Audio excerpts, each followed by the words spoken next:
여러분 안녕하세요. 반갑습니다. 처음 만나요. 처음 뵙겠습니다.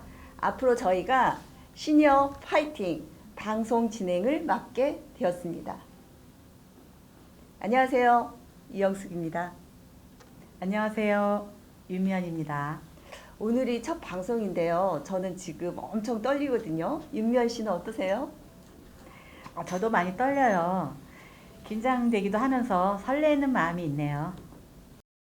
보이는 라디오 진행자로 부족한 저희들이지만 이 떨림과 잘하고 싶은 마음만큼은 사랑스럽게 봐주셨으면 좋겠습니다. 격려 많이 부탁드립니다. 부탁드립니다. 자, 오늘은 시니어 세대가 나이 들면서 더 건강하고 행복하게 살 수 있는 시니어 트렌드에 대해서 소개한 2022년 대한민국이 열광할 시니어 트렌드라는 책에 관해서 이야기해 보도록 하겠습니다. 네, 이 책은 최근에 출판되었어요. 저자가 고려대학교 고령사회연구센터입니다. 우리 성북구에 있는 고려대학교에 이런 좋은 연구기관이 있어서 시니어들에게는 꼭 필요한 연구를 하고 있다고 하니까 정말 마음에 들고 반가운 마음이 드는데요. 네, 부제가 에이지 프렌들리인데 어떤 뜻인지 감이 오시죠? 프렌들리라는 영어 단어는 친화적이니까 모든 연령대에 친화적이라는 의미입니다. 네, 그렇군요. 시니어 프렌들리라는 말이 많이 여러분들 혹시 들어보셨나요? 맞아요. 그런데 어르신들이 나이 들어도 노인, 할아버지, 할머니 이런 말 정말 싫어하시죠? 그럼요. 그거 엄청 싫어하시죠. 그리고 세계 부의 절반 이상이 5060 세대가 가지고 있다고 하는데요. 이렇게 가지고 있다고 해도 모든 세대를 아우르는 담론을 가야 한다는 의미인 것 같죠? 네.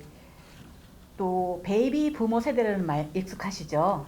베이비 부머 세대 많이 익숙하죠? 네. 베이비 부모 세대가 은퇴를 하기 시작했다. 베이비 부모 세대가 세계 소비 시장을 좌우한다. 등등 이런 뉴스 많이 들어보셨을 거예요. 베이비 부모 세대라는 말은 나라마다 좀 다르다고 합니다. 우리나라에서는 한국 전쟁 직후인 1955년부터 가족계획 정책이 시행된 1974년까지 다른 나라들 특히 미국에서는 2차 세계대전이 끝난 직후인 1946년에서 1964년 사이에 태어난 사람들을 말하는 거죠. 네, 말이 나온 김에 세대를 한번 정리해 볼까요? 무슨 세대, 무슨 세대 이렇게 말하는데 매번 헷갈리셨잖아요. 우리나라를 기준으로 베이비 부모 세대는 40대 후반에서 60대 후반, 5060 세대를 말합니다. X 세대는 30대 후반에서 40대 중반, 30 세대를 말하죠. 그리고 밀레니얼 세대는 30대 후반에서 20대 중반, Z 세대는 20대 중반부터 10대 초반을 말하고요.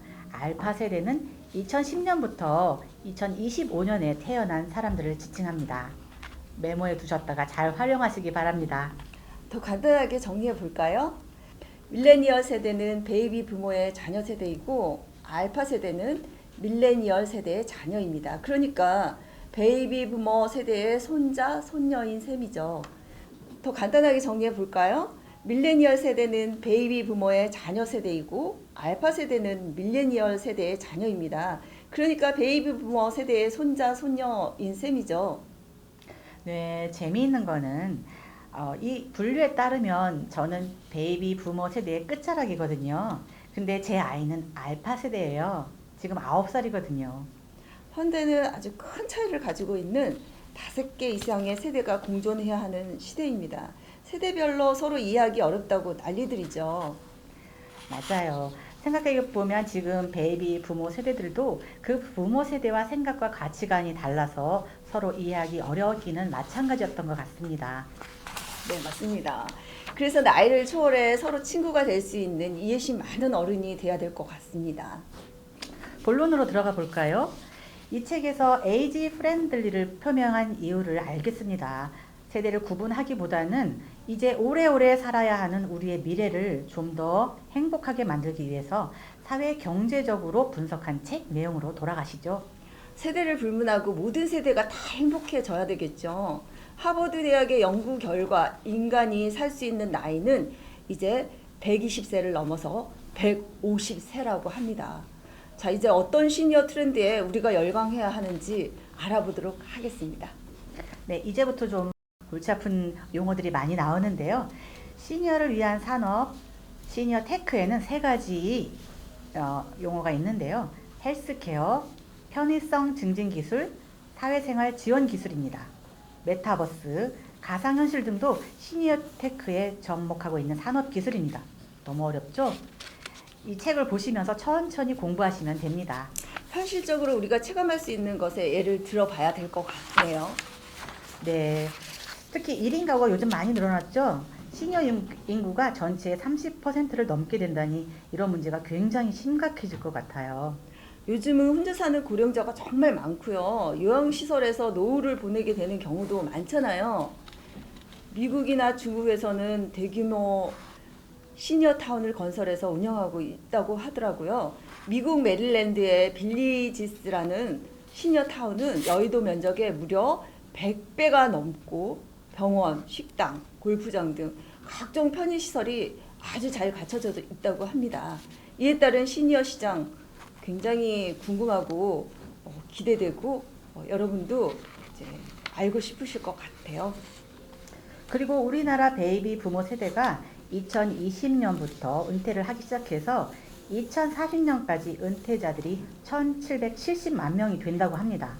예전에는 은퇴했다고 하면 이제 아무것도 할 수 없는 사람이라고 생각했죠. 하지만 이 사람들이 아주 건강한 체력과 지적 능력을 갖추고 있어요.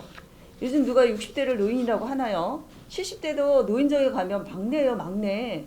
이분들은 그냥 젊은이라고 다들 부르고 있어요. 맞습니다. 대학이 해마다 신입생이 줄어들어서 걱정이라고 하지요. 이제는 은퇴하고 다시 대학에 입학해서 새로운 공부를 시작하는 사람이 많아졌다고 합니다.